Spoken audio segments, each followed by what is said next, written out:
అవకాశాన్ని ఎందుకు చేదార్చుకున్నామా అని భవిష్యత్తులో బాధపడకూడదు అనుకుంటే నీ ప్రయత్నాన్ని ఈరోజు నుండే మొదలుపెట్టు. గొప్పతనం గొప్పోడితో పోల్చుకోవడంలో కాదు, కష్టపడి పేరు తెచ్చుకోవడంలో ఉంటుంది. మోసం చేసేది ఎవరైనా కానీ మోసపోయేది మాత్రం మనసున్న వారే. మౌనాన్ని అవసరాన్ని బట్టి వాడాలే కానీ అన్ని వేళలా మౌనంగా ఉంటే సమాజం నిన్ను వెక్కిరిస్తుంది. మంచితనములో ఉండాలి, మంచి మనసుతో ఆలోచించాలి, అప్పుడే అంతా మంచి జరుగుతుంది. అర్థం చేసుకోకుండా ఎవరిని ఎంచుకోకు, అపార్థం చేసుకుని ఎవరిని దూరం చేసుకోకు. ఒక బంధం కలకాలం నిలవాలంటే నమ్మకం, విశ్వాసం, గౌరవం, సమాచారం అని 4 విషయాలు ప్రధాన పాత్ర పోషిస్తాయి. ఏదైనా సరే మంచిది కాదని తెలిస్తే చెయ్యడం ఆపు, నిజం కాదని తెలిస్తే చెప్పడం ఆపు. ఉపవాసం చేస్తూ భోజనాన్ని ధ్యానించడం కంటే భోజనము చేసి భగవంతుని ధ్యానించడం ఉత్తమం. కొంతమందిని ఎంత దూరం పెడితే అంత మంచిది, లేకపోతే మంచితనాన్ని కూడా చేతకానితనంలా చూస్తారు. దేవుడు చాలా గొప్పవాడు, ఎందుకంటే ఒక కన్నుకు మరో కన్నును తోడుగా ఇచ్చాడు, ఒక కాలుకు మరో కాలు తోడుగా ఇచ్చాడు, ఒక చెయ్యికి మరో చెయ్యి తోడుగా ఇచ్చాడు. కానీ గుండెను ఒకటే ఇచ్చాడు. ఎందుకో తెలుసా? ఆ గుండెకు తోడుగా రెండో జతను వెతుక్కోమని అర్థం. ఎవరైనా ప్రతి చిన్న విషయానికి మీలో తప్పుల్ని ఎంచుకున్నారంటే వారు మిమ్మల్ని వదిలేయాలని నిశ్చయించుకున్నట్టు అర్థం. ప్రతి మనిషికి ఎదగాలని ఉంటుంది, కానీ ఒదిగి ఉండటం ఇష్టపడరు. మనం పిండంగా ఉన్నప్పుడే దేవుడు మనకి నేర్పించాడు తల్లి గర్భంలో ఒదిగి ఉండటం. తల్లి గర్భంలో ఒదిగి ఉండటం కాబట్టే అన్ని అవయవాలతో పరిపూర్ణమైన పసిపాపలా ఎదిగి అందమైన ఓ సృష్టిలోకి వస్తున్నాం. అందుకే ఎదగాలి అంటే ముందుగా ఒదిగి ఉండటం నేర్చుకోవాలి. నువ్వు పడుకునే పరుపు నిన్ను చీదరించుకోకముందే నీలో బద్ధకాన్ని వదిలేయి. బంధాల్లో మనుషులు చేసే అతిపెద్ద తప్పులేంటో తెలుసా? వినేది సగం, అర్థం చేసుకునేది పావు వంతు, ఆలోచించటం 0, రియాక్షన్ మాత్రం 200%. ఇక బంధాలు ఎక్కడ నిలుస్తాయి?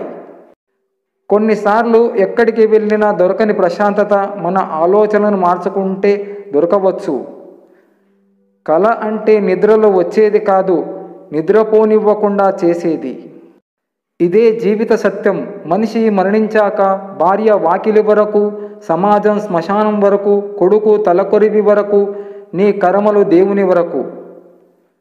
పెళ్లి భోజనం బాగోలేదని కించపరుస్తూ మాట్లాడే ముందు కేవలము ఒక్కరోజు భోజనాల కోసం ఎన్నో నెలల తన కష్టార్జితాన్ని వెచ్చించిన ఒక పిచ్చి తండ్రి బాధని గుర్తించండి.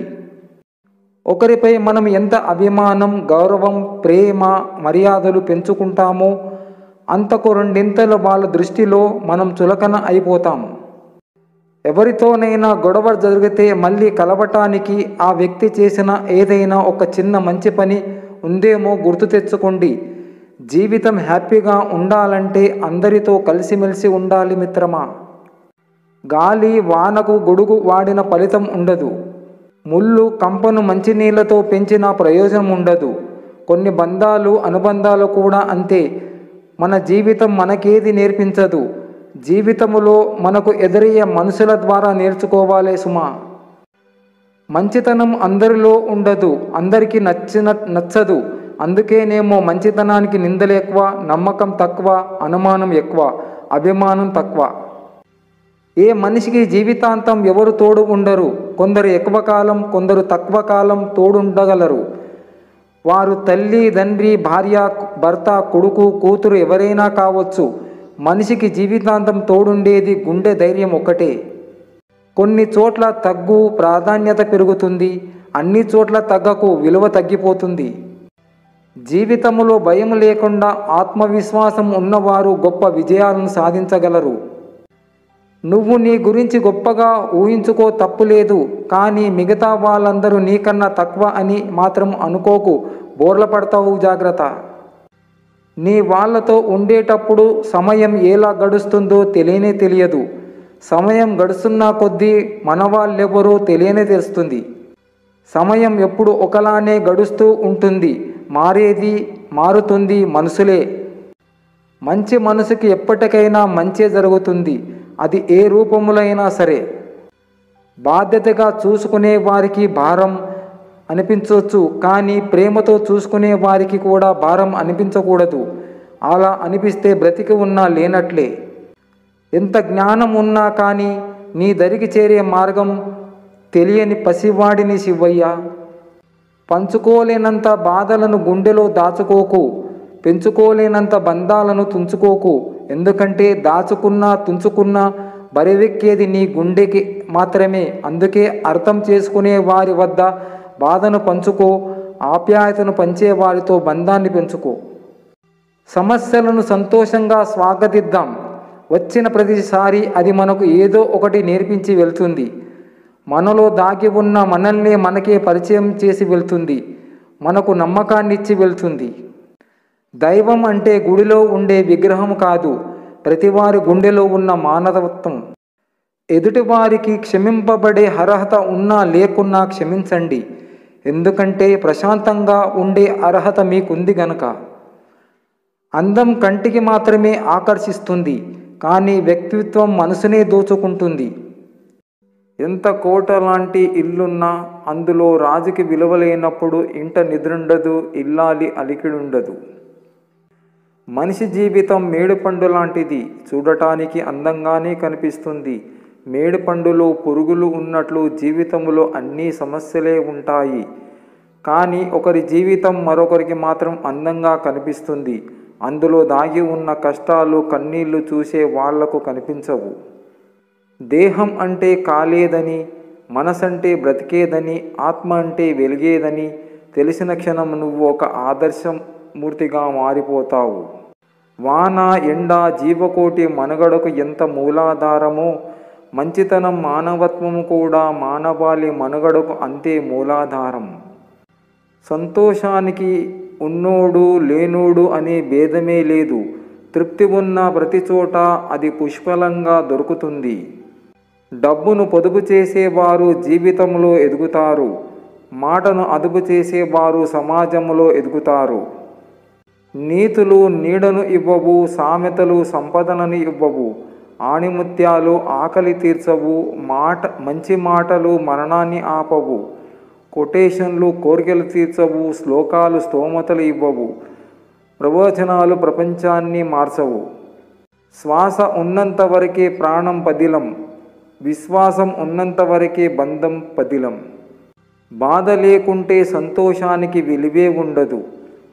కోరుకున్నవన్నీ దొరికిపోతుంటే పైవాడి అవసరం ఎవరికి ఉండదు. ఆశించటం ఆపితే ఆనందం మొదలవుతుంది. శాసించటం ఆపితే సంతోషం మొదలవుతుంది. విలువైన వాళ్ళతో కాదు, విలువలు తెలిసిన వాళ్ళతో స్నేహం చెయ్యి. ఎప్పటికీ కోల్పోవలసిన అవసరం ఉండదు. ప్రతి చోట ఆలోచించడం ఎంత అవసరమో ప్రతి చోట నేర్చుకోవడం కూడా అంతే అవసరం. కొంతమంది ఆర్థికంగా పేదవాళ్ళు కావచ్చు, కానీ దయార్థ హృదయంలో చాలా గొప్పవాళ్ళు. నా బలహీనతను తెలుసుకోవాలి అనుకుంటే నన్ను ప్రేమించి చూడు, నా బలాన్ని తెలుసుకోవాలి అనుకుంటే నన్ను ఎదిరించి చూడు. స్నేహం అంటే దశలు మారే కొద్దీ దిశలు మార్చుకునేది కాదు. దశాబ్దాలు మారిన శాశ్వతంగా ఉండేదే నిజమైన స్నేహం. బంధం బాగున్నప్పుడు అన్ని విషయాలు నీకు చెప్తారు. అదే బంధం చెడినప్పుడు నీ విషయాలు అందరికీ చెప్తారు. ఇదే లోకం తీరు. నీటిలో విసిరిన రాయి హృదయంలో గుచ్చుకున్న మాట మాయమైపోవు. రాయి కరిగిపోదు, మాట మారిపోదు. కోట్లల్లో ఉన్నామా అన్నది కాదు ముఖ్యం. సౌకర్యంగా ఉన్నామా, సంతోషంగా ఉన్నామా అనేది ముఖ్యం. డబ్బున్నప్పుడు నువ్వు ప్రపంచాన్ని మర్చిపోతావు. రూపాయి కూడా చేతిలో లేనప్పుడు ప్రపంచం నిన్ను మర్చిపోతుంది. కాలం కలిసి రాకపోతే అవసరం లేని విషయాలకు కూడా మాట పడాల్సి వస్తుంది. ఈ రోజుల్లో మాట కన్నా మౌనం మేలు. మరుక్షణం ఏం జరుగుతుందో తెలుసుకోలేని మనిషి కాలాన్ని శాసించగలని భ్రమలో బ్రతుకుతుంటాడు. అలవాట్లు సరిగా లేకుంటే ఎంతటి ఐశ్వర్యవంతుడు అయినా బికారిగా మారుతాడు. మంచి మనిషిలా జీవించు, కానీ మంచి మనిషినని నిరూపించుకునే ప్రయత్నం చెయ్యకు. చెడు వ్యక్తిగా మారిపోయే అవకాశం ఉంది.